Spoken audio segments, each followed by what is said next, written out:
সারা দেশে এসআর চলছে, সেই সুযোগে আসানসোলে বিজেপির এক কর্মী 7 নম্বর ফর্ম নিয়ে যাচ্ছিল। সেই সময় জনগণ তাকে ধরে ফেলে। দেখে 7 নম্বর ফর্ম নিয়ে যাচ্ছে সাধারণ বৈধ ভোটারদের বাতিল করার জন্য। তারপর তাকে ধরে ফেলে। সেই 7 নম্বর হাজার হাজার ফর্ম ছিনিয়ে তারা পুড়িয়ে দেয়। আর যে নিয়ে যাচ্ছিল তাকে পাবলিক উত্তম মধ্যম ক্যালপল দিয়ে ছেড়ে দেয়। দেখুন সেই ভিডিও।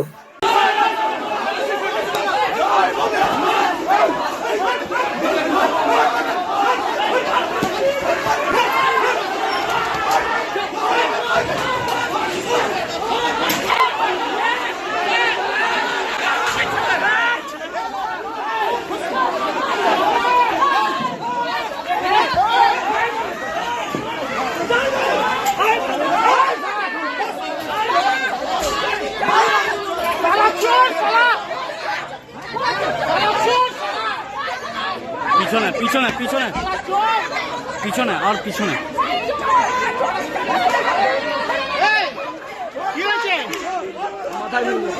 কে মানলো দাদা?